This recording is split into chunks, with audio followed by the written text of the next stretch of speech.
Kia ora, Markie here with another spontaneous, impulsive video in an unsalubrious location, although it's partially salubrious because the sound and the background noise isn't great, but the lighting is kind of good here. I quite like the lighting, it makes me look less grizzled. So if you actually look at my phone, and by the way, most of my videos are just me talking, so there's no need really to look.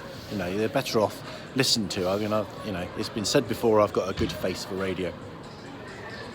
So, spontaneous, impulsive videos in the moment, okay? What's that all about? Well, ADHD. I suffer from ADHD, or technically, you could call it ADD, because I'm not hyperactive, unfortunately. I wish I was sometimes. I have the inattentive type of ADHD, and I've got other videos that talk about that. Have a look in the links below. I'll explain all about that. What I want to talk about is, this is a video about retroactive jealousy and the connection with ADHD. And I've done stuff on this before, but I want to revisit it and just emphasize something in particular, really, that retroactive jealousy is a ruminatory condition, you know. So one good analogy is chewing the cud. I don't know if you've used that one for retroactive jealousy before. So for those of you not familiar with kind of matters bovine, chewing the cud is something that cows can do.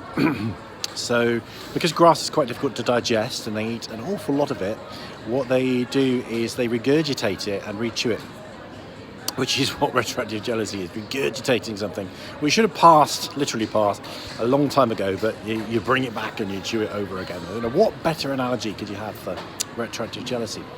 So I suppose really what I'm talking about, again, to be a bit more precise, is executive function. Okay, so I don't mean kind of business executives in flash cars and posh suits. I'm talking about the executive function of the brain. I don't know why I need to point to my head, because you know where your brain is. It's a good reason why not to look at these videos, just to listen to them. Avoid the kind of the cheesy gestures. So executive function, that's the kind of organising part of the brain. And people with ADHD have very poor executive functioning, which is why we get muddled, and is why we make mistakes and forget things. We forget where our car keys are, we forget what we're doing. So one of the reasons why, so this is why I touched on this in previous videos, but I'm getting much more precise here. Okay, so I've talked about different aspects of ADHD, and I've also talked about autism, how that might affect or worsen retroactive jealousy. But this is speculative, okay? There's, as far as I'm aware, there's no evidence in this. There may be. If anybody is of a scientific or academic disposition and want to kind of dig deep on this and let me know what they find, that would be fantastic. But this is speculative at the moment, so it's not science-based. I'm not telling you this is how it is, but this is a theory, okay? And this relates to me, really. This has come from personal experience, really, is what I noticed myself doing the other day is I was doing my morning meditation, and I had in my head what I had to do afterwards, and I had to do about three things in a sequence afterwards. What I tend to do is make notes to when this kind of comes up. But what I found was I was running it around in my head again and again and again and again. Right, I've got to do X, I've got to do Y, I've got to do Z, or Z for you Americans. Again and again and again, and I was holding it in my head, repeating over and over. And I realised I do that a lot. And the reason I do that a lot, I believe, is because of my poor executive functioning. I don't remember things very well. I don't hold information in my head very well. So if I have to do something, I kind of rehearse it or replay it in my head like a mantra again, endlessly. And I think that has become habit. And I think that may be one of the reasons, you know, why I was so prone to retroactive jealousy. Okay. So that's just theory. I'm really interested to hear what you think about that.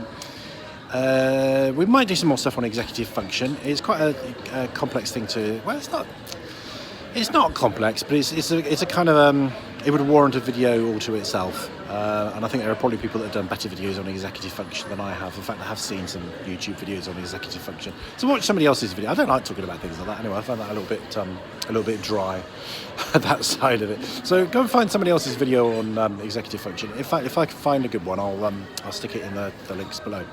So I hope you found that interesting. Short, sweet, snappy, retroactive jealousy video. Haven't posted this for a little while. Sometimes I mention my Patreon channel, and sometimes I don't. Okay, the Patreon channel is what helps me fund videos, stuff like that. I don't kind of, it doesn't enable me to languish on tropical islands and live a life of luxury, but it helps me to fund videos, and the more people that sign up as patrons on my Patreon channel, the better quality my videos will be, and the less likelihood is that they're going to be in shopping malls. But I can't promise, because I've got ADHD and I'm spontaneous and impulsive. But the Patreon channel, which is called Mark the Demystifier, is basically it's a channel where you can sign up as a sponsor, and you can help out for as little as $1 American per month to watch all the content that's on there. And there is special content on the Patreon channel that isn't available for free on YouTube. Most of my stuff is for free on YouTube, and I like to kind of make as much retroactive jealousy material free as possible, so you get the message out there. So please share this. Please tell anybody you know that's suffering from retroactive jealousy. If you're on a forum, please post it there, etc., etc. And while I'm on the habit of kind of suggesting things that you can do, if you've enjoyed this video and you don't fancy the whole Patreon malarkey, then please hit the like button. If you signed up to sign up as a member on YouTube. If you're not signed up as a member on YouTube, nothing will happen. Okay, so if you ever wondered why you hit the like button and nothing happens, that's why. If you are a member on YouTube, hit the like button, and you can also subscribe to the channel. And I love my subscribers. If you're a subscriber, I really appreciate your subscribing. So that's enough of the commercials. That's enough of the shopping centre. Although I may shoot another video before I've gone, because I am in the mood. And wishing you a very kind of retail focused Rangimarie.